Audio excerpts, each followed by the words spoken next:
I'd like to set your expectation. I'm not an expert to MySQL. My prepared presentation is only I prepared the common and yung common SQL data types and objects, and so that's the highlight of my presentation. So allow me to share my here. Welcome to welcome to my presentation today. Our topic is about SQL Basic. So this is under MSIT 598 Database Management System under Sir Carlo Inovero. So before we start, have you all installed the MySQL Workbench? That as you are proceeding, it's okay to take your time. So I'd encourage you to install that so that you can participate and join later as I will demonstrate how to navigate on MySQL. Although there's a lot other IDEs or integrated development environment, but for now, other than MySQL Server, so MySQL Workbench is also commonly used in companies. So now let's move on. So our learning objective is to understand MySQL and its role in database management system, and to learn my basic SQL commands and syntax, to design simple relational databases, and to perform CRUD, to create, select, read, and then update and delete. That's been mentioned since the beginning. And then to apply normalization through the use of the commands and indexing concept. On this part, the indexing concept, it's not part of my discussion because I haven't prepared much, but I'll try to whichever we can finish. So what is SQL? So SQL stands for Structured Query Language. It actually comes from the word SQL, which was the original term used in the paper SQL to Spare by Chamberlain and Boyce. By the way, in this beginning part introduction, I will be mostly reading because I already input on the PowerPoint the important part only. So yes, continuing. SQL was developed in 1970s by the IBM computer scientists, and it became a standard of the American National Standard Institute, or ANSI, in 1986, and in 1987, of ISO, International Organization for Standardization. Standardization, at the end, later you will understand why we need standardization in MySQL. So SQL is a programming language for database, which is used to manage data stored in relational databases. MySQL Workbench, that's the first. This one is MySQL Workbench, which is what we are going to use today. This one is MS Access, Microsoft Access. That is all of the Windows computer has Microsoft Access. So if you will just go to Windows and search for Access, yes, you can find that. The other activities you can do that in there. And then we have Microsoft SQL Server. This one is the high level server. And then, ito pala, PostgreSQL. So if you will remember, last meeting, as per Sir Carlo introduced the queries or yeah, some commands, those patterns were used in PostgreSQL. So today we will be discussing about MySQL Workbench. So to be compliant, all of that, to be compliant with AN and XI standard, they all support at least the major commands, which is to run the syntax of select, update, delete, insert, and where clause in the similar manner. So if I'm too fast, so now why we need to learn SQL? Because it is widely used in data analysis, backend development, and database administration. So, and it enables data querying, manipulation, and data management. So what can SQL do? So SQL can execute queries, retrieve data, execute meaning to run queries. Later we will write a query. Retrieve data to get to get from the database to retrieve it to the UI user interface. To insert, update information on the database, delete, create new database, create new tables, create stored procedure, views, and permission.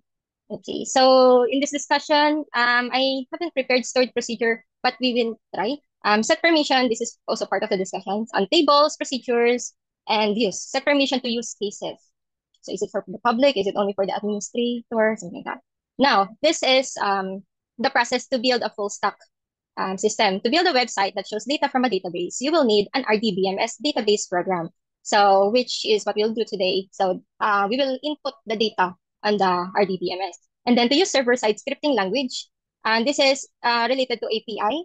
And then to use SQL to get the data you want, stored in the database, and then HTML, CSS to style the page. This is the front end. So from the front end, you will send a request through API to get information from the RDBMS. And then if once approved, then it will respond. It will return the information.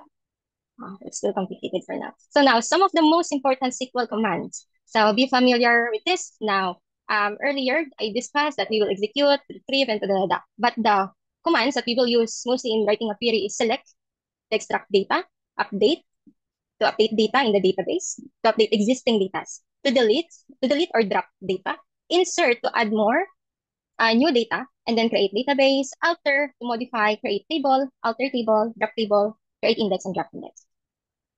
Now, these are the basic SQL commands. So first one, it is called DDL stands for Data Definition Language.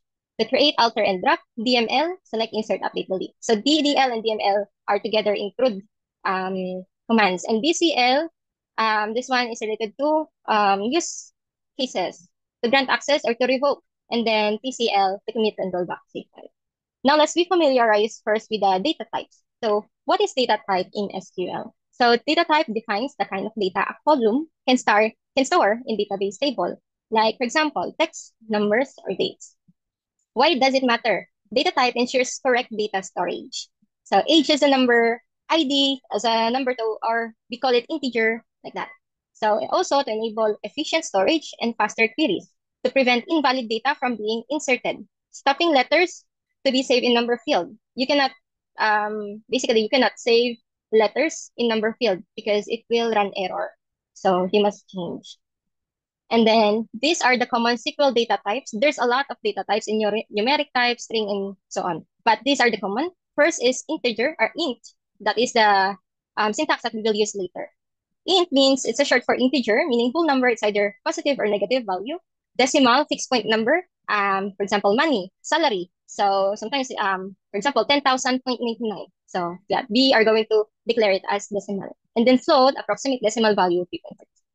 And then for the string, there are three common types: char, varchar, and text. Char, to make it short, this one is the abbreviation, fixed length string. And then varchar, that is the whole word. So sa varchar, for example, the word is Philippines. So naka-declare na kung ilang letters yon, including the spaces sa data type ninyo. And then pag sinabing char, abbreviation, you're just going to put PH, like that. Okay, and then pero naka-declare pa din if how many values or letters or yes, na naka-insert on. If okay, later I will explain further. And then we're going to use text for block content, for long contents, large text. So for example, comments, paragraphs, like that. Now date and time types. There are three types. So date, date only, time only, and then date time together. So this is the format. Yes, ma'am. Dun sa, di ba sa data types na car, var, car, ano yung ibig Mm-mm. sabihin ng padded dun sa tabi ng yes? Parang left alignment, right alignment. Okay. Yes, yes, I understand. Or parang siyang yung sa sa Excel, ano ang tawag doon? Word wrap. Okay. Mm-mm. Pero as mentioned, no, when we say car, if the number, yung naka-open and close parentheses, if there is a 4, halimbawa car 4, so fixed siya, fixed number of string or fixed number of character in a particular string. Yun po. Okay. When say varchar, kung may 20, so the maximum is 20. So pwedeng less, pwedeng basta the maximum character for that particular length is 20. Mm. So it would be less but not greater than 20. Sige po, go ahead. Thank you po. Oh, by the way, I haven't mentioned. Yes, that's character and variable character. And then other common data types. So Boolean, true or false, or true is equal to 1, false is equals to 0. And then blob is binary data. It can hold images, files, videos, music. So any big data, big content data like that. Okay. Now, keep in mind later that SQL keywords are not case sensitive. So you can write in SQL is the same as select. Select is the same as select. So meaning lowercase select is the same as uppercase select. But as for my experience, I would encourage you to make it a standard. To when you're writing SQL queries, use uppercase because so that when you refer it to other programmer, it's easy to read, it's easy to understand. For me, only for me, but okay. But it's up to you. Yes, I'm sorry. And then some database system require a semicolon at the end of each SQL statement.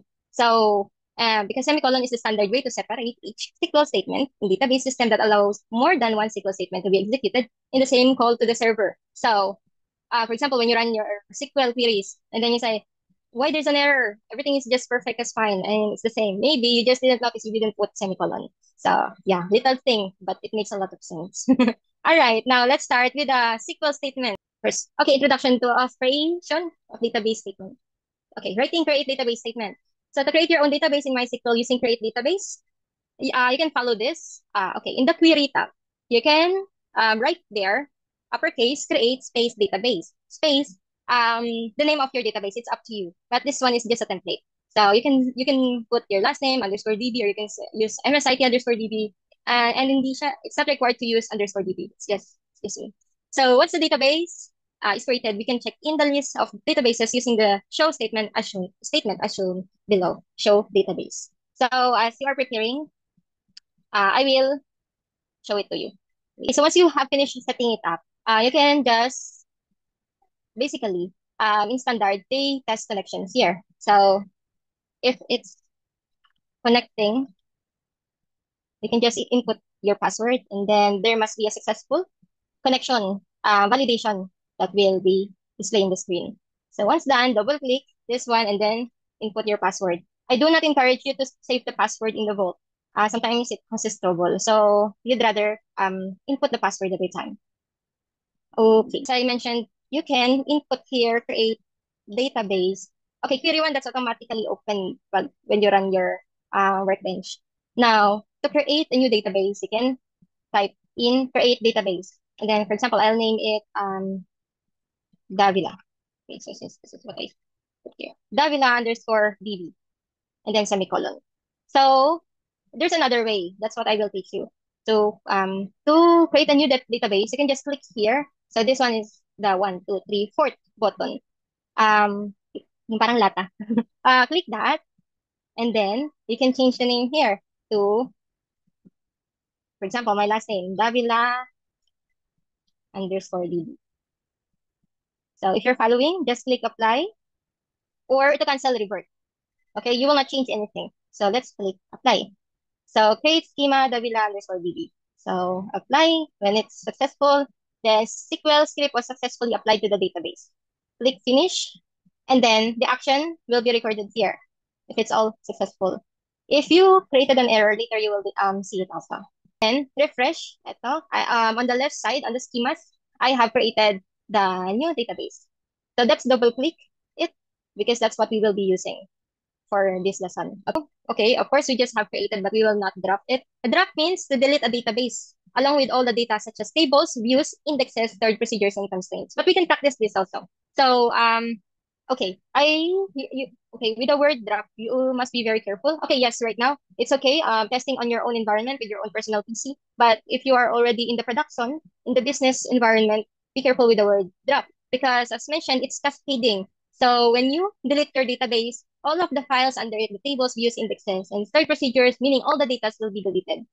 Nothing will be left. Well, there's no recycle bin here. So yeah, if you mistakenly dropped it, you're gonna recode again. So once the database tutorial is created, no. Once the database is created, we can check it in the list of database. Okay. First, I'll show it to you. So you see, we already created the database Davila underscore DB. Now, let's try this show databases. So you can use that in show table, show databases, and so on, and then semicolon. So to run it, click this wizard, this first wizard. So to run that, then all the databases will be displayed. So you see on the side, I have MSITDB, and then SYS, you have that also, and then Davila underscore DB. So let's try to drop again. Drop Davila, since there's no data yet, it's okay to explore underscore DB. Sorry, hold on. Database underscore DB. Okay, let's check. Okay, here, notify drop database successfully. And you see on the schemas, wala na, deleted ang database. No more. Okay, so yep, let's move on again. So while deleting an existing database, it's important to make sure that we have performed the backup. Okay, that's very important. Backup of database that we're going to delete because once the drop database statement is executed, all the data and database object in the database will be permanently deleted and cannot be recovered.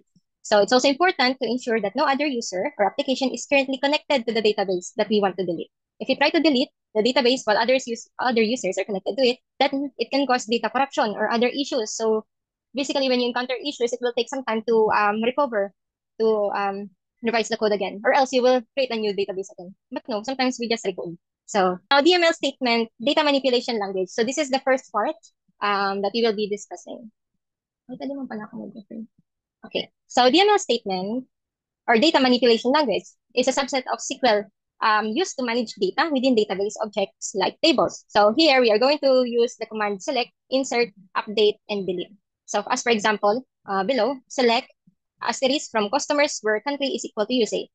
If I will discuss that, that's select, meaning to get. Select all, asterisk means all. Select all from customer table where column country is equal to value USA. So this will produce all the IDs that has country USA will be displayed. So this is a example customer table. So it's been displayed by commanding this syntax select all from table here. Okay. So okay, the following is the basic SQL syntax. So create table, then your table name, column one, name, data type. Is it, for example, name? Is name a number? Is it a text? So if it's a text, so you can say column, for example, name. Create table, customer table. Column one, name. Data type, varchar. Then, for example, next is phone number, customer phone number, and then integer. But mostly, the first column is the ID. So ID is integer primary key, like this one. ID, integer, auto increment. So meaning there's automatic value for ID since it's a primary key. And then here, name, varchar, ito. 20 values only, 20 letters or including the spaces only that you can input. Not null, meaning it cannot be empty. So it must, null means empty. Not null, meaning it's required. Like I asterisk in the user interface. When, for example, when you register new account, so there will be asterisk age for integer and so on. We will discuss that. So field attribute auto increment. I think we've discussed this in the past. So automatically increments the value in ID column by one for each new record. So when there's new record, 2, 3, automatic siya.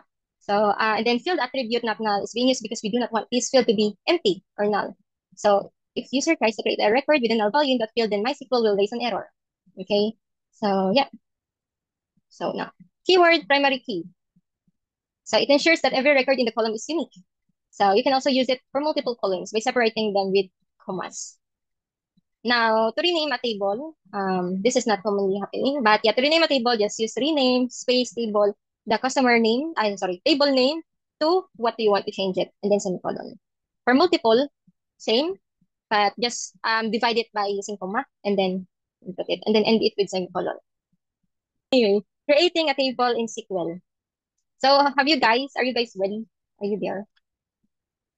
Hello? Okay, so to create a table, we will declare the syntax create space table and then table name. And then open and close parentheses as ID, data type, not null. So, but this one is auto increment, so it's okay. And then name, varchar, then 20, what do you call item, object, and then not null. Age, we will do that here. Wait. And then our expected output is this customer ID, customer name, customer. So I will share to you how to do it on the MySQL. So earlier we have deleted. So I will create a new database. So I will create, by the way, okay, let's try to create in uppercase. If we will create a new database in uppercase, there will be a validation. So the server is configured with lowercase to detect nila there's lowercase table name, uppercase and lowercase combination, which only allows lowercase character in schema and table names. So they only allow lowercase character and table names now. The object will be created as then sila na ang nag convert to lowercase. Then just press OK. This is gonna be the name of your database. And then apply. Exit. So you see, let's double click. Davila. Done. So when you click this, there's no table anything yet. That's what we will create. So it's either ako lang kasi nag-type yan. So that's auto increment. That's correct. So okay, let's rely on that. Yeah, let's do that. Let's use that. Wait. Where is it na ba? Wait.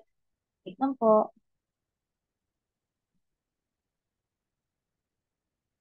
Okay. You can change that to auto increment.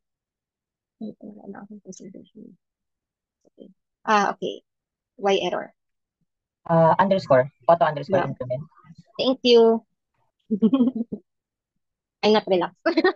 Okay. Yung ibang pili mag-present. Okay. Yes. Okay, here. So, mag-run tayo ng customer table with ID, column, name, age, salary, and yeah. So, ID is automatically declared as primary key. So, let's try. Oh, there's an error. Na-experience natin ng error. Now, let's click this one. What's the error? Ay, wait. Maximize. Table customers already exist. Ay, kasi na-create ko na pala. Okay. So, let's try to change it to this. Customer lang. Nag-run din. So, it's auto-increment. Okay? No worries for that. So, okay. Yung earlier, what we've run earlier, we can modify it here. With S earlier, di ba? So, you can see it here. So, ID automatically declared as PK or primary key, not null. Ayan. Ito yung auto-increment. You can check that too. Okay. But then, if you're going to change it, for example, there's an existing infer data already. So, for example, sometimes ang ha, ang ID nila is hindi na nag-umpisa sa 1, 2, 3, 4, 5 because it's existing na. Sometimes it's 1004, 1002, 1003, something like that. So, yeah, that's the time that you will check this one. You will uncheck that auto increment.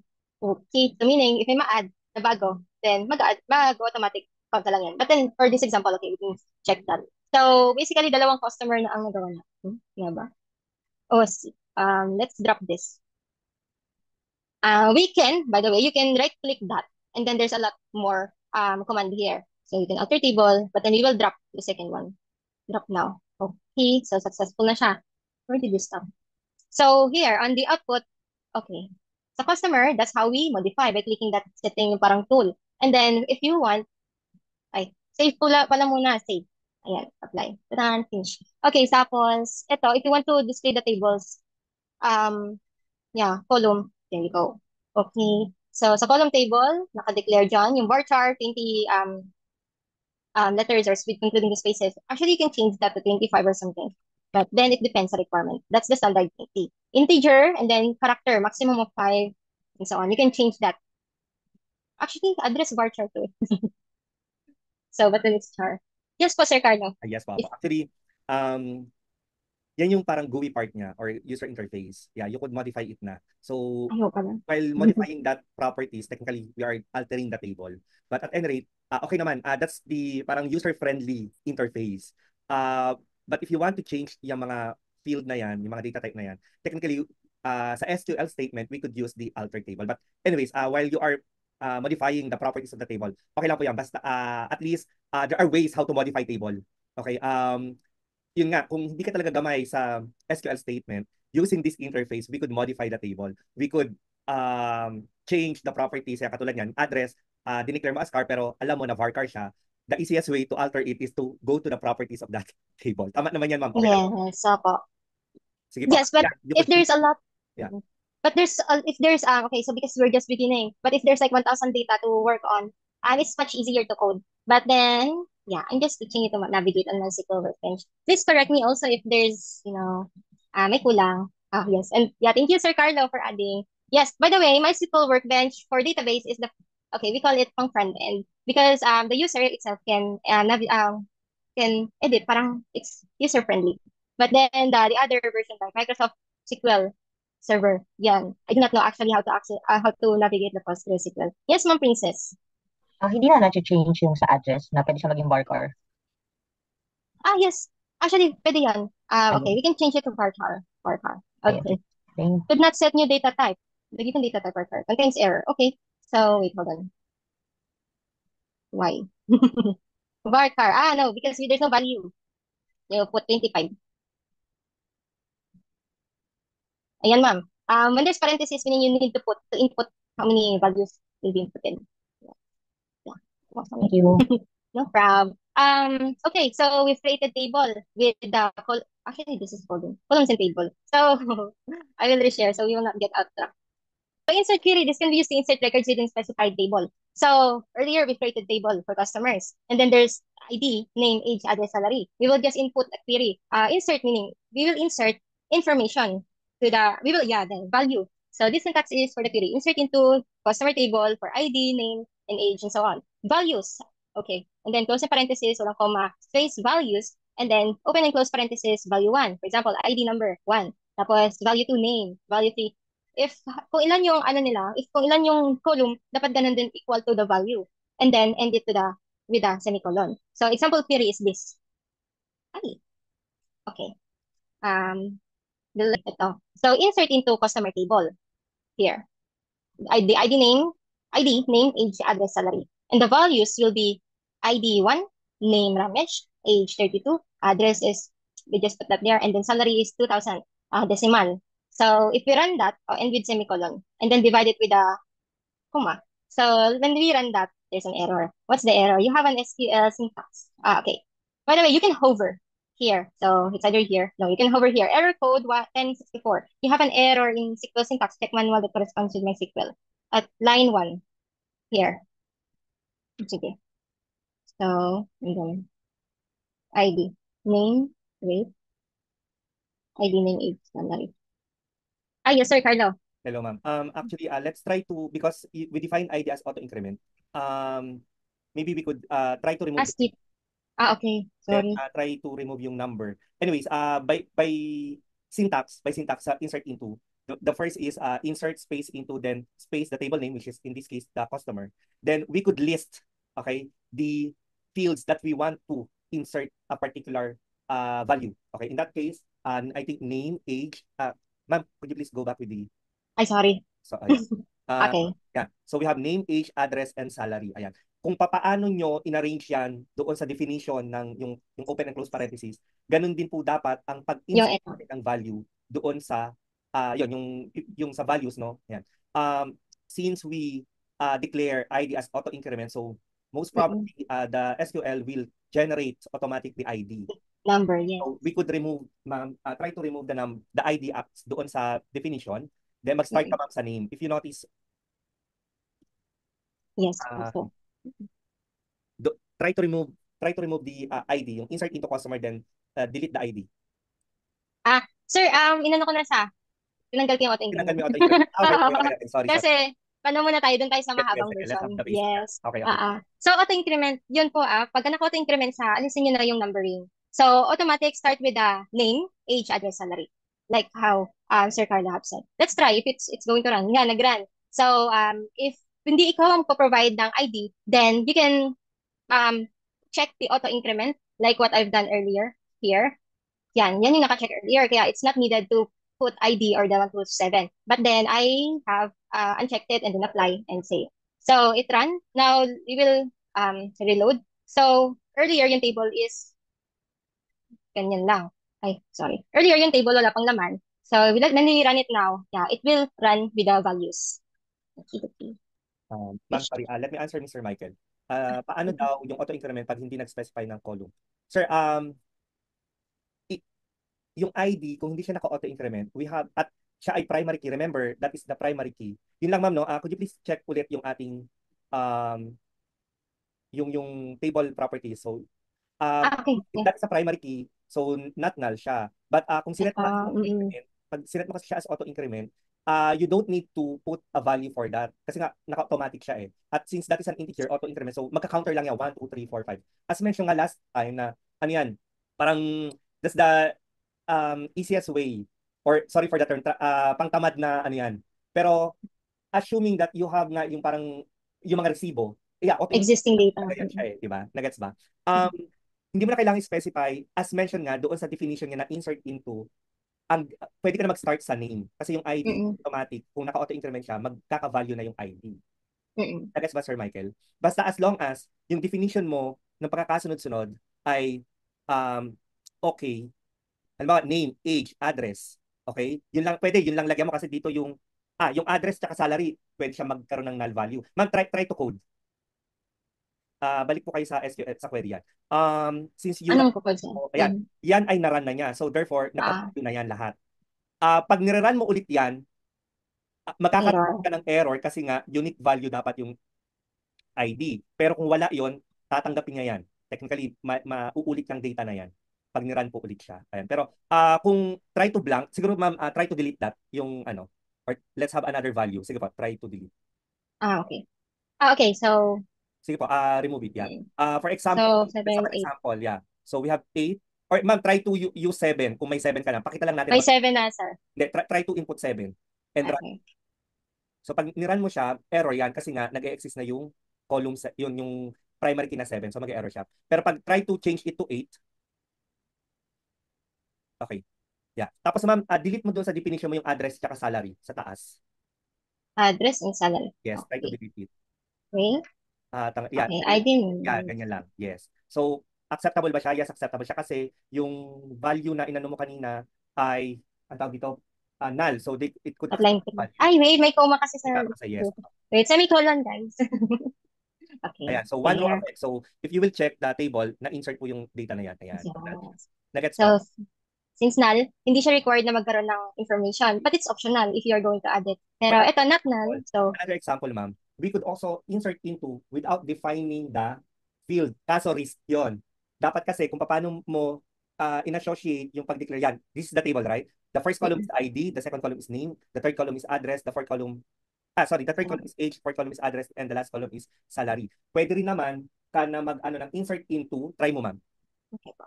Insert into customer, then kahit tanggalin mo na yung definition na yan ID. As long as memorize mo yung pagkakasunod-sunod, values ka kagad, ma'am.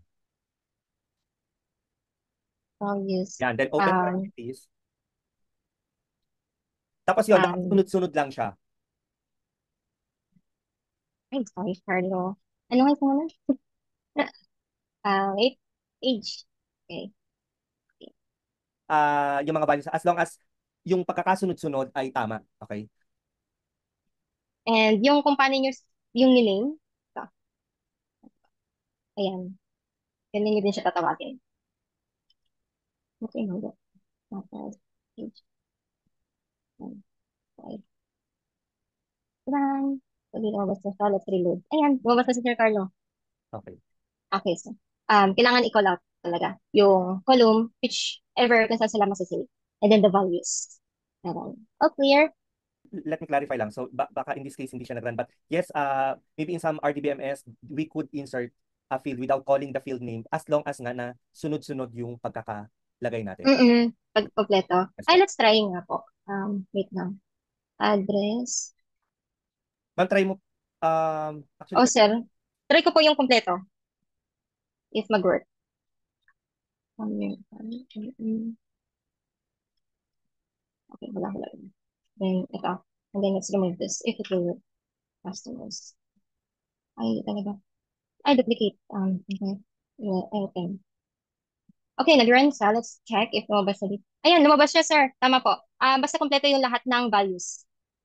No left empty. Or maybe, you can create, but you will just left it empty.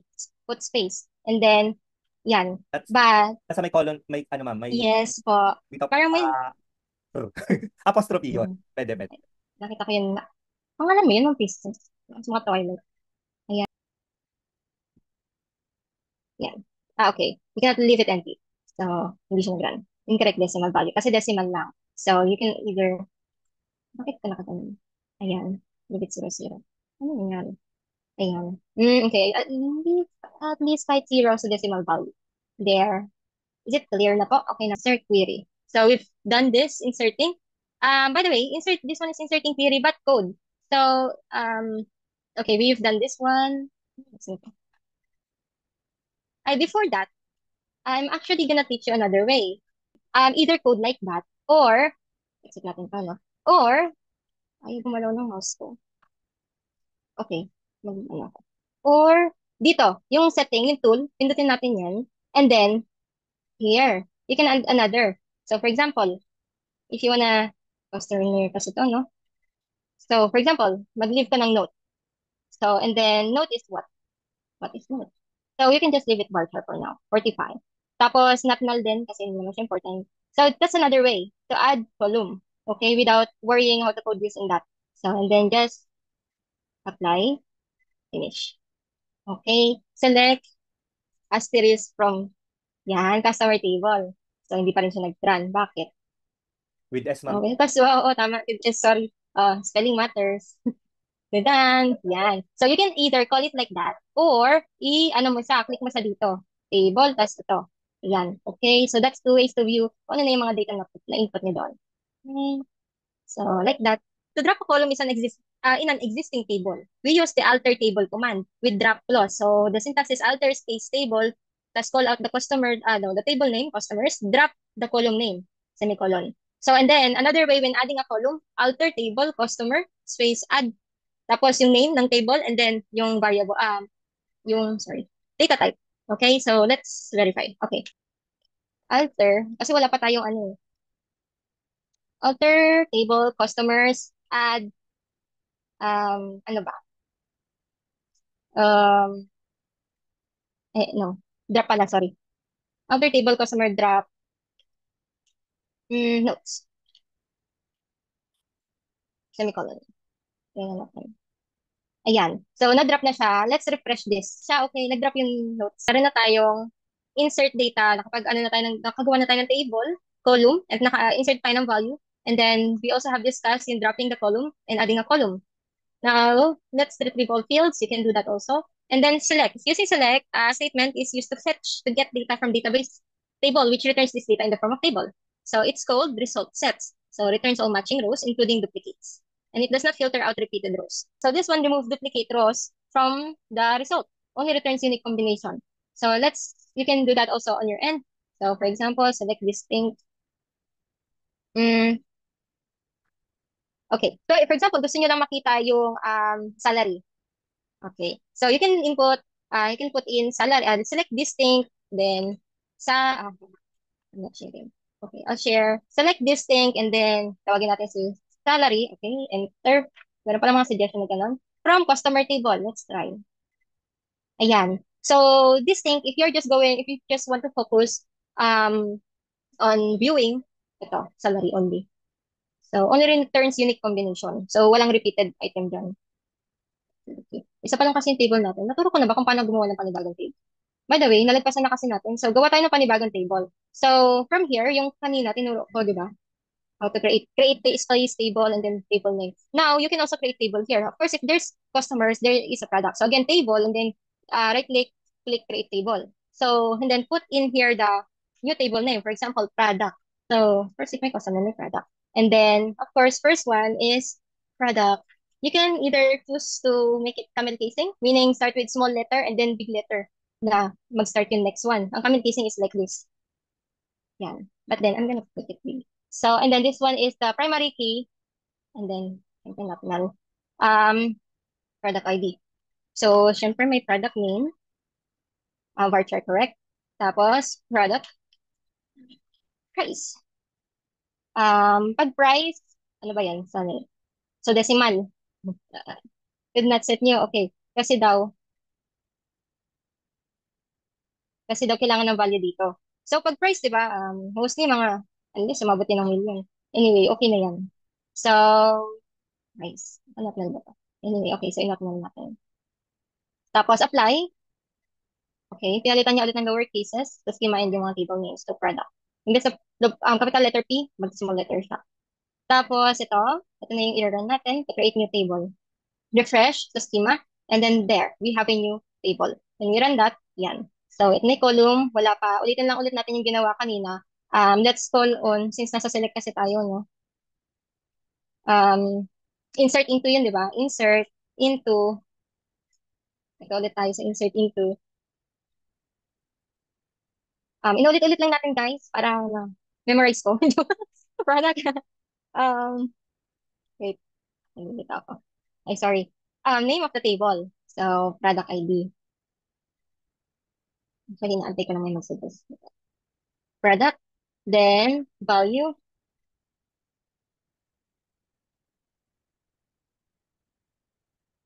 Ano nga yun? Ayun. So, if you may, customer. So, salagyan na natin ito ng, dito pala. Ano ba? Hindi siya naka-auto increment, guys. So, ilalagay ko yung, ano niya, dito. 1. Hindi ko pala yung auto-increment, no? Pwede tayo mag-start ng auto-increment dito. I-auto-increment na lang natin. Yan. Auto-increment ko na, guys. So, hindi na natin isasama si product ID sa pag-declare. Start na tayo kay P-name. Tapos, ayusin natin space dito. Tapos, for example, product. Toxic. No, general. By the way, adjective, kailangan general. Okay, so later. Si Sir na natin mag-discuss sa naming, 150. Like that. And then, ito. When we run that, and then, so, table, anyway, dito na lang pa. I-reload natin to. Ayan, na-input na natin. Auto-increment yung product ID sa automatic sa nag-count ng 1. Sorry guys, antok kasi ako. So, okay, let's move on. Nag-gets po yung part na yun. Kanina pa tayo Dennis. Okay, so summary ng select. Difference sa select and select distinct. So select shows all, select distinct removes duplicates. So, and then when you want full data, use select, and when you need unique values only, need distinct.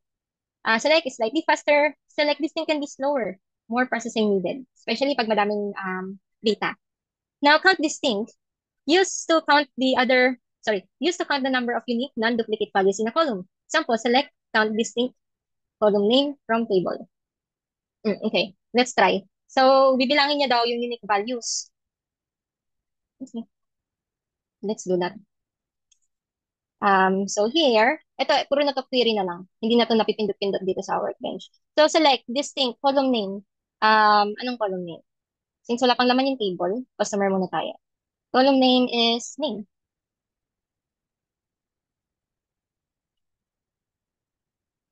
From table name. Customers. Okay. Sorry, kasi pa makita. Tapos pag niran, ayan. Binilang niya kung ilan yung names. Sampu lang ba? Okay. Sampu lang yung result kasi duplicated. Dalawa yung name ni Sir Carlo. So, binibilang niya yan as one. So, count distinct. Distinct will remove the duplicate. Tapos yung count, bibilangin niya kung ilan yung items sa names. So far for now, we have 10 names. Okay. So, and then next. Work clause. Used to filter rows from a table, returning only the records that meet a specified condition.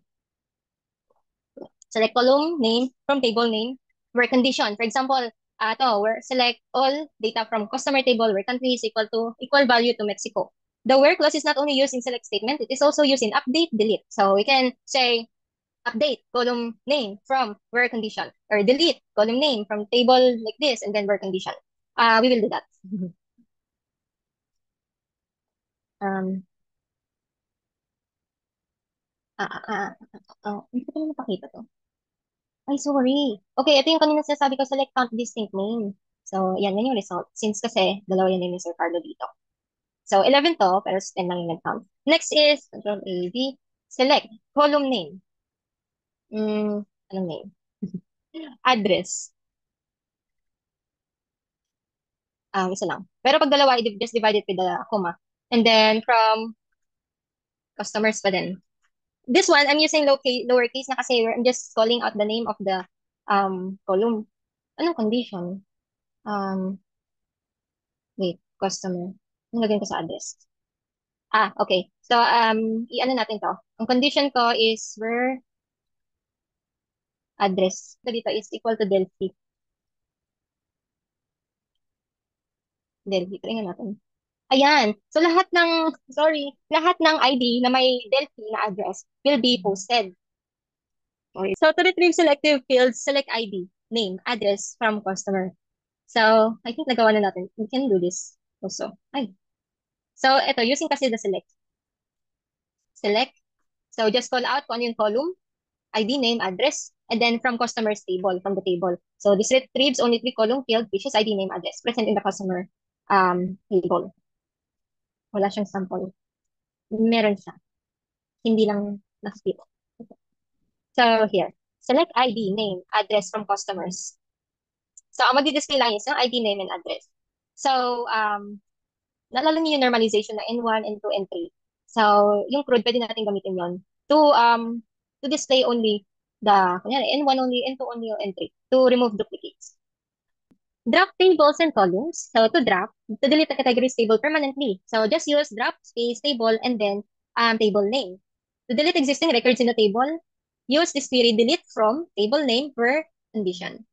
Okay, delete from customers where customer name is equal to Alfred something. So, pag ginamit natin yan, mawala na sa record si Alfred. Okay. Now, SQL update statement. So, the update statement is used to modify the existing records in the table. So, by using update table name, okay, set column 1 is equal to anong value na gusto natin baguhin. Okay, tapos comma, if there's another one, column 2, dapat sa isang table, if kunyari update, pag kinol mo yung table na to, dun ka lang pwede magbago na column. Okay, where condition is like this. So, update natin si table name, customer. Customers, sino? Si Sir Carlo, column 1, ID. ID, ID 1. I know. 10. ID 10. So, kasi duplicate yung information ni Sir Carlo dito. So, ang condition natin is, where, ay, sorry. Contact name. Hindi, sorry. Name. Set name equal to, lagyan natin princess para mapansin natin kung ano yung difference. So, from Sir Carlo, magiging princess pa dapat. Okay, nothing personal, okay. Where, ID. Tawagin natin yung ID. Customer, hindi, ID na lang. Where ID is equal to 10. Tapos, bakit pa? Error. I'm sorry, minus ko na to kaya pala. Sorry. Thank you po. Yung update, sir. Ewan ko kung baka dito lang. If naman, if ever na may error na ganyan, just in case. So, yung next choice na lang natin is to make changes here. So, for example, si Sir Carlo is, ewan ko kung taga si Sir. So, sabihin natin taga Santa Mesa. O, diba? Hindi siya pwede mag-make changes. Kailangan mo talaga i-call. Ayan, try natin na-apply. Ayan. So, ayan, na-detect niya na I'm about to make changes kay Sir Carlo. So, ganyan. So, that's another choice if the code is not working. But I'm not sure why this is not pushing through. Anyway. So, we'll get back to that later, guys. Ma- Di ba nagtuturo ako ng Thank you, iba? ma'am, Pero na ba't kaya? update. Hmm. Then Davila underscore. Database name. Okay. Correct. Davila. Okay. So, pwede din pala i-try yung thank you, sir. Davila underscore DB database name dot customers. Yung update, sir, ang error talaga. So, I don't know why. You have an error. Where ID 1 at line 1. Pwede po pang-over ulit dun sa error. Sa update. Okay.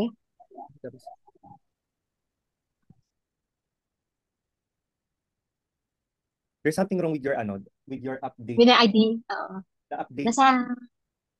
Nasa IDE ko na po. Hindi po yung code ang mali. Yung ID. Except ko to lahat. Joke lang. Joke lang. Okay. So, ganyan po. Tama yung code. So, ganun lang. Update. Tapos, pwede nyo gawin to. Ma-apply natin to mostly sa later part sa join. Yung pag-include ng database name. Tapos, table name, set, tapos column, kung anong value gusto mo baguhin. Tapos, where ID, pati yung condition, equal to 10. So, pinalot niya kung saan yung location. So, yun po. Tapos, ito, DCL. Anong DCL? Data Control Language. So this defines who can access or manipulate user case, which part of the database. It's essential for maintaining data security and governance. So, wow, hindi lang tayo talaga. Ang bilis. Tama ba? Joke. Okay, so from the word who can access. So in the system, for example, Facebook. What we see on the Facebook, that is the public user interface. Lahat na nakikita nyo is for free. But then, there is, okay, hindi. Mag-focus tayo sa bangko. Sa bangko, sa physical office nila, everyone can get inside the bank. But there's door for authorized personnel only. So that room, that door, we cannot access because it's limited, constraint of access. Hindi naman constraint, limit, nililimitahan lang. We call it sa production, we call it limitation. We do not use the word constraint. Anyway, for documentation, you can use constraint. So, key DCL commands, we were going to use grant. This gives user permission to perform action, and then revoke means to reject or cancel. So, remove previously granted permission. For example, nag-resign na si employee. Kunyari, employee database management. So, nag-resign si employee. So, tatanggalin na natin yung access niya. So, we can use that. So, what is access control? Nag-describe ko na. Why does security matter in SQL? Brief analogy, think of it like a digital keycard system for accessing different rooms in secure building. We have someone here who works with cybersecurity. So, Sir Yeda, why security matters? Analogy na nakalagay dito. So, it's like a data center. So, before you can access the data center, you will have to have a key card and only authorized person should only have a key card for that data center. So, same with database, only like a certain authorized person like DBA should only have access to database since the data is being stored in the database and the data is important and someone exploiting those data could be harmful from someone else or for other people. So protecting the data or the content of the database is very important. Masigot ko ba? Yes. Okay, example na lang, yung credit card information. So, okay. So, even when you call customer service, they cannot easily just, because you called, you're a customer, they can easily access your information to change some details that you want. They will send PPIN. That is another security something. So, that's temporary PIN that they can use to access only for that changes. So, use grant select, insert on employees to user John. By the way, before this one, I'm gonna share to you something. This one is related to our activity na veterinary, yung appointment. So, gumawa ko ng appointment setting and ganyan. So, remember, there's foreign key. Foreign key in that homework, di ba? So, now I will teach you how to set foreign key. Say, ayan, tapos, di ba, ayan, dito natin pwedeng i-modify yung table. Table appointment. If mag-set tayo ng foreign key, for example, ano ba yun? Gusto kong i-add dito, wait, baka ba sabi yun? You see, ito yung mga table, list of tables niya. Meron tayong appointment ID, appointment date, appointment time. So, yan yung mga original tables niya. May vet ID, field notes. So, si vet ID, meron siyang sarili niyang mundo. May sarili siyang table. So, yan yung foreign key natin. Now, how are we going to set foreign key? So, from the main, from the main table, si appointment, tatawagin natin si foreign key na, anong pangalan nito? Vet ID. Maximize ko pa. Vet ID. Nakikita naman siya dito. Ay, hindi pa. Sorry, nakaharang sa siya. Ayan, vet ID. Ang reference table is, of course, si veterinarian. Now, kailangan din natin select to. I-ano natin sa, i-foreign key natin siya kay vet ID. Ayan. Tapos yan, automatic na yan. Tapos pag na-apply natin, kung anong information kay veterinarian table, automatic na siyang papasok dito kay table. So, pag binalikan natin ito, yan.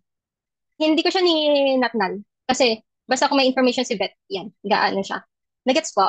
Grant and revoke, actually, well, applicable siya if talaga naka-establish yung ating RDBMS na merong user, na-define natin kung sino-sino yung mga user, or who are the person in charge to access yung mga object ng database. Okay? Pwede kasi diyan, dinidefine natin nga kung, halimbawa, ito si user dyan, pwede raw siyang mag-grant ng, mag-select, okay, mag-command ng select statement, pwede rin siya mag-add ng data. So parang ganun ang pinapakita lang dito sa command sa control language, okay? But basically it's hard to to apply now, but the concept is if we already established the database, the DBMS, the system itself, no, we could identify who are the users, no. Parang siguro ang analogy diyan yan sa ating Windows sa laptop natin, we could create multiple user, okay? But we could control or kung ano lang pwedeng nilang magawa, okay? So are we allow them to install a software for that particular machine? So pwede natin controlling yan. Or siguro another analogy nga yan, yung mga Google Form, Google Drive, no. So meron dun edit view, editor rather than view. So yun yung mga level of access na dinidefine natin sa kanila. So parang ganito rin dito sa control language, okay? Pwedeng ayan sa itong example parang limited lang ang pwedeng gawin ni user diyan doon sa database. So kumbaga dinidefine mo yung privilege ng isang user. Kaya of course pag revoke automatic access denied. Okay? So you are denying the access of a particular user. Let's have to do a select statement. So we could have later naman. So select, so we use select to of course nga no to retrieve data for a particular field and a particular table. So kanina na-demonstrate naman kanina yung select asterisk from product. Try mo ba? Select asterisk from product. General. Select all from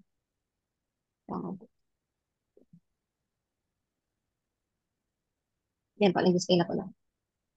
Okay, so again, select statement used to retrieve data from the database, no?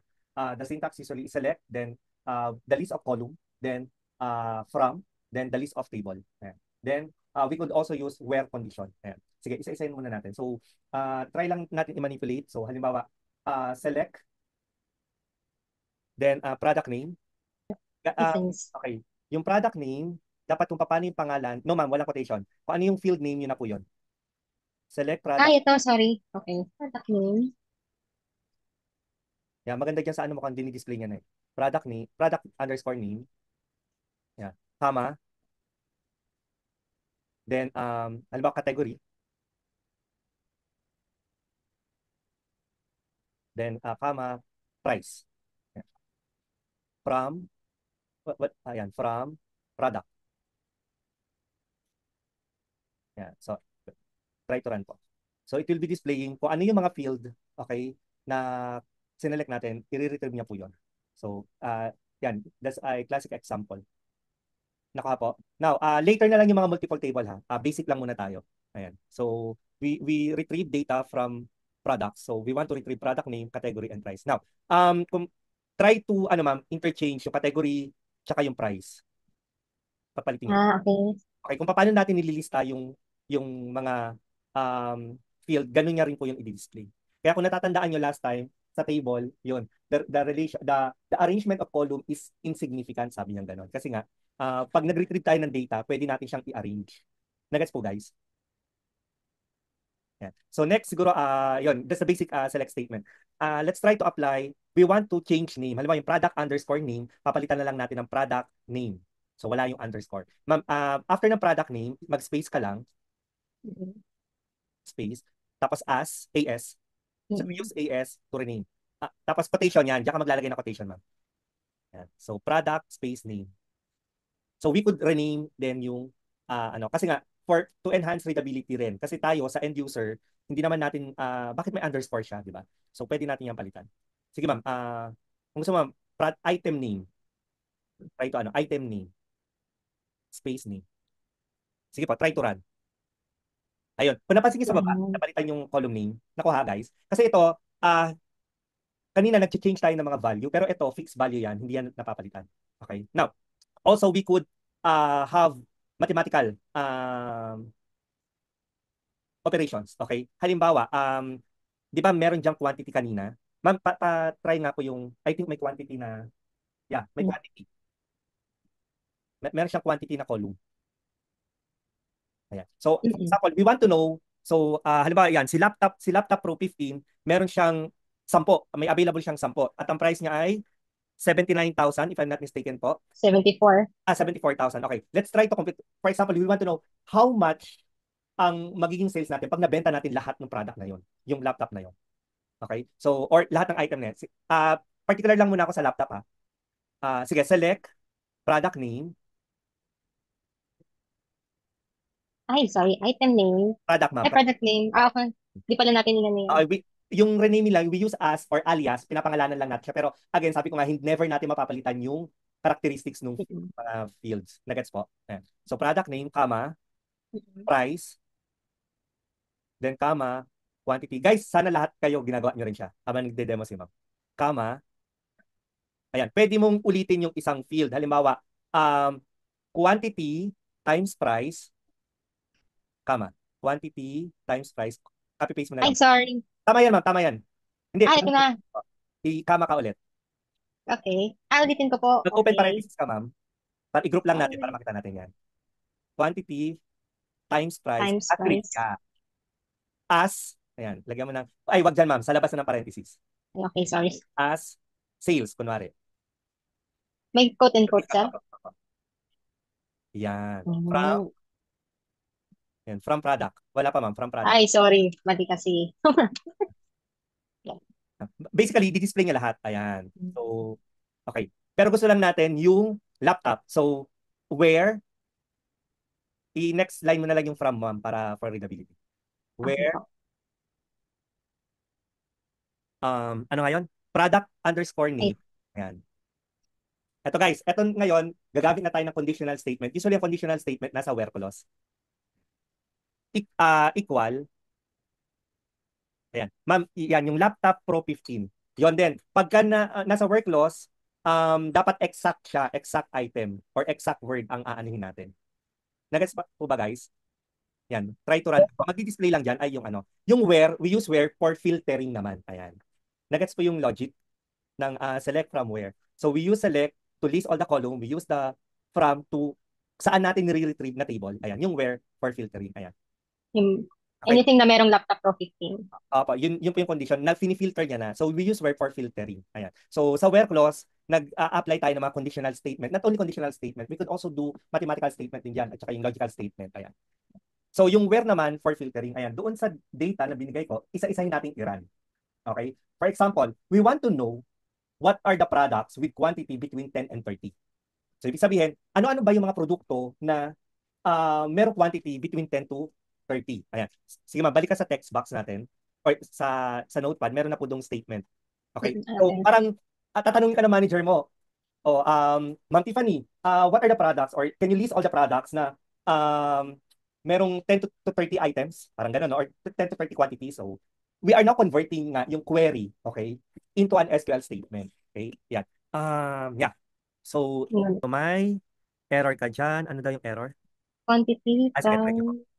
price, product. Wait, lang, teka lang po yung spelling. Try Product, ma'am. quantity.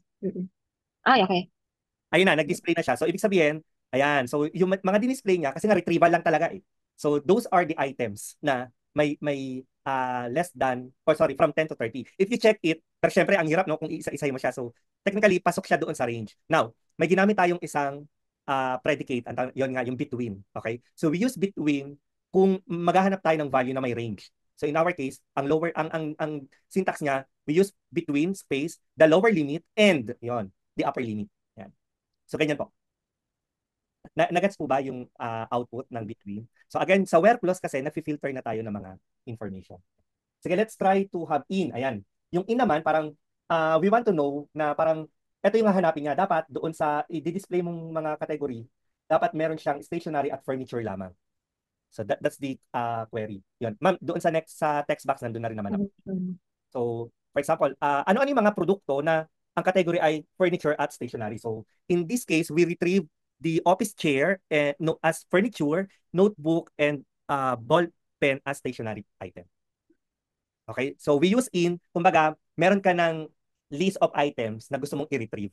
Okay? So, pag tumama siya dun sa condition na yun lamang ang i-display niya. So, we retrieve 3 items, so such as office chair, notebook, and ball pen. Nagets po? So, that's the use of in. Yan. Another is like. Ayan. Yung like naman, character comparison. Ayan.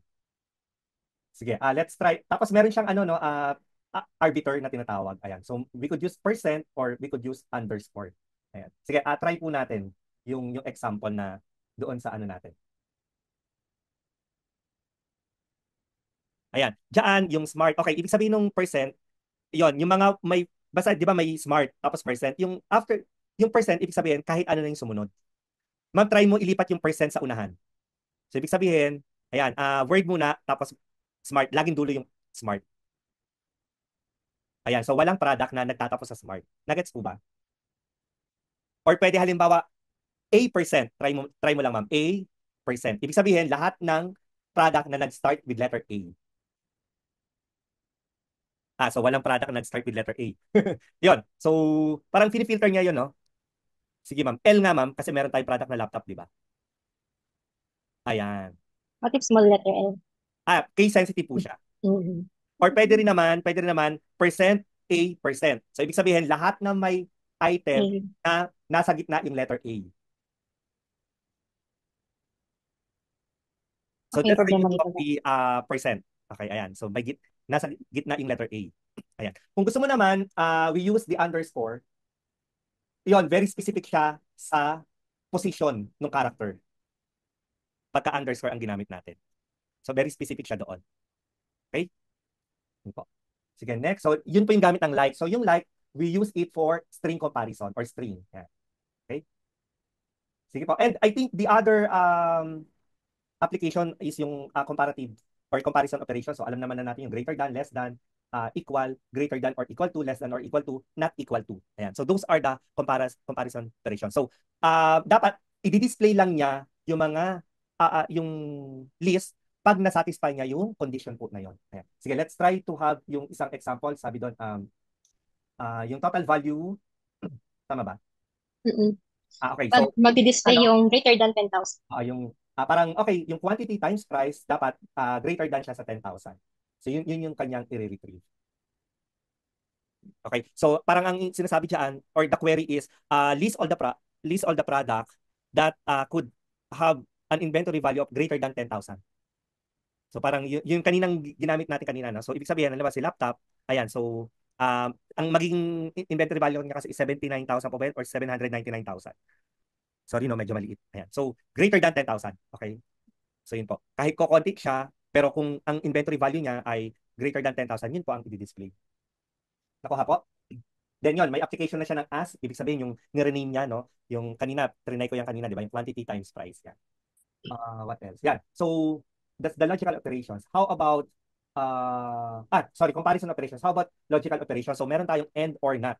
So, Okay, sorry no, most of you pala walang background sa programming. Sorry for that. Yung end, 'di ba? Parang ano na end 1 and 1 1. So pag may false doon, true and false false.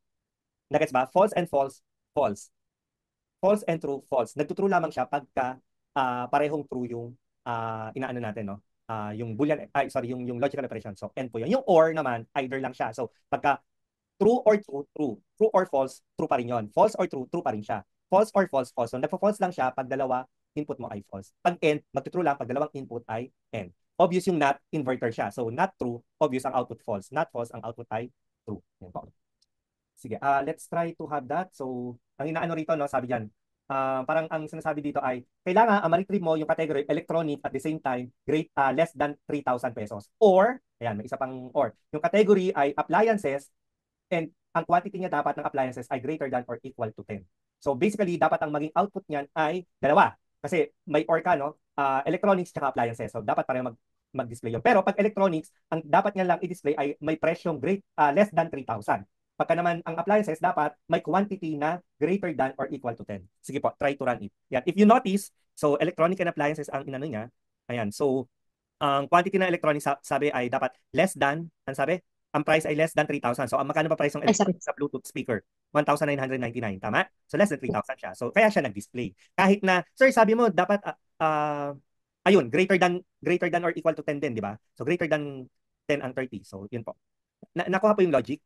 Ayan. Pero guys, pag logical operations, may hierarchy rin siya. Kumbaga sa mathematical operations, di ba ang hierarchy PEMDAS, parentheses, tapos we have multiplication, division, addition, subtraction. So ganito rin dito. Okay? So may mauuna laging niya munang yung within the parentheses, tapos yun na, laging nauunang end, tapos or, then not. By the way, ang unang hierarchy is not, kailangan i-negate agad yun. Okay? Pag not true, ibig sabihin false. Pag not false, yun po. Okay po? So any questions? Now, another way to using the where clause, yun nga, kanina napakita naman na natin yung in, no? Ayan, it's a combination po. Let's try to have this, yung combining na like, in, and na comparison operations. Try nyo lang po. Yung sir, yung comment din. Yung select, yung combining na yung select product name as item, category price from products, yan. So parang, ayan, katulad yan, may end siya, di ba? Technically, ang magdi-display yan, dapat masatisfy niya yung condition na yun. Okay? So basically, una, dapat may accessories, tsaka electronics. Ayan. Tapos dapat meron siyang product name na headphones. Ayan. Tapos ang price niya ay greater than 2,000. Pag nirun po yan, naran po ba kahit may comment? Ayan. So, yung dash comment po yon. So it's a combination na po, di ba? So we use a double dash ayan, for comment siya. Hindi yan babasahin ng SQL. Okay? Sige po. Thank you, ma'am. So, retrieval na po tayo. Okay? So, these are the syntax. So, basic syntax ay select, then yung list of column, then from table name. Guys, we could have more than one table. Ayun po, sa join statement na kasi siya. In-introduce ko lang sa inyo ay yung basic lang muna tayo, basic. Okay? Ayan. So, for example, in this case, so select title from film. So, yun po. Ayan. So, that's the select statement. Of course, yung from clause is yung table kung saan mo siya i-retrieve. But again, we could list, no? We could select column from different table, then obvious sa from clause dapat meron din ililist mo rin yung table kung saan mo ni-retrieve yung mga column na ni-specify mo sa select yan. Siguro next topic natin siya. Tapos kasi po it's an application ng join statement. Yan. So ito yung kanina yung mga conditions, no? You could have this naman sa ating Google Drive. Any questions po? Now, although ito kasi may combination na siya, yan. Ito yung kanyang relationship. So, ito yung kanyang ERD. So, buo na siya. Okay? Then, sir, pwede ba mag-select statement dyan? Yes, pwede po kayo mag-select statement dito. Actually, create. Kung may MS Access kayo, then query design. Tapos, i-change nyo lang siya. View SQL. Yan, dito na po yun. Ang style, guys, para hindi kayo malito, kanina, no? For every SQL statement, pwede nyo na siyang i-save. Okay? Ayan. Sa MS Access, just search accesses. Okay. Thank you, Ms. Tiffany. So, pero ito applicable lang sa may MS Office na package. Okay? So, masa-search na sa MS Office na package. Now, I have here parang query questions. Ay, ano ba in-open ko? Henry book, ayan. So, sa Word file, ayan, sabi Henry. Yan. For example, ayan. For each book, list the code, title, publisher, and the publisher name. Ayan. So, order the results in publisher name. Ayun pala, may isa pa tayong kulang doon yung order by. Sorry, nakalimutan ko yung order by. Well, order by is sorting. Sinasort niya lang yun. Kaya, sabi natin, balikan natin yung properties ng relation. The arrangement of rows are insignificant kasi pwede naman natin siya talaga i-sort. Ayan. Sige, try ko lang tong i-ano, copy. Dito kasi guys, sa ano, hindi masyadong gumagana yung comment. Pero try, sana gumana siya. Okay, anong sabi? Yan, list all the books. So select. Try lang natin po Select. Ayan, book code. Yun lang, sorry. Kailangan ko malaman yung kanyang publisher code, book code. Ayan po. Mas maganda yung view ni ma'am, no? Nasa baba yung, yung ano tawag dito? Yung field name, kaya natatype niya kagad. So, book code. Ito rin ang pangit dito sa MS SQL. Wala siyang automatic. Napansin ba, guys? Title. Ayan. So, title. Publisher code. Yun din, guys. Sensitive siya doon sa, ano na, sa word, publisher code. Pero hindi siya case sensitive. Kung napansin nyo, capital letter doon, ito pwede kong publisher code, publisher name. Meron ba? Okay. In this case, wala yung publisher name, tama? So, nasan si publisher name? Nandun sa publisher. May joint statement ata. Pero try lang natin. Publisher name. Ayan. Then, from, ayan. Ano yun? Book, publisher. Try lang natin po kung magra-run siya. Pero mukhang ayaw kasi dahil sa comment na to. Nasa yung run?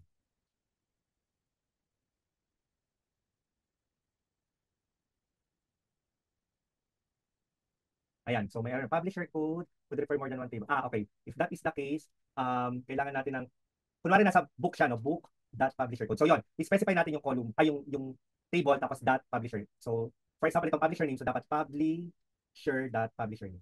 Yan. Sana gumana. Ayun. Tama ba? Ayan na po. So, dinisplay niya po. No? Pero sabi doon, di ba, sort by, di ba may sort? So, view ko lang ulit, SQL view. So, order by, yan. Ano sabi? Ayan, publisher name. So, publisher. So, nakasort siya. Parang hindi. Kasi yung publisher. Okay. Hindi nag-display. Wait lang po. Yung publisher name. Title. Okay. May effect yung kaninang tinatanong. Ito. So, publisher name, value. Ano kayong problem?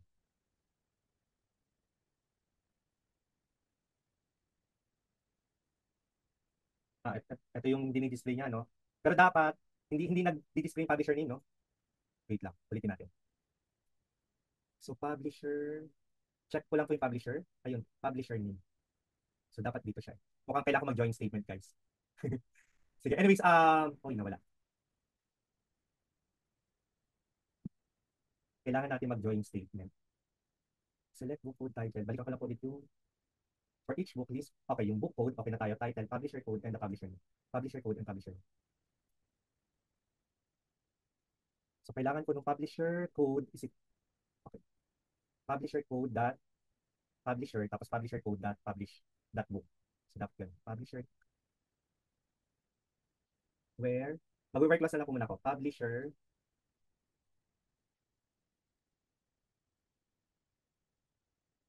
code. Sir, parang typo yung table name na publisher. Saan po? Sa line ng select po. Okay pa. Oo nga, ayun. Thank you po. Kaya pala hindi siya naglalabas. Ay, okay na siguro to. Try lang natin. So, ba't tayo na lumabas yung pero ayaw nga mag-order by, no?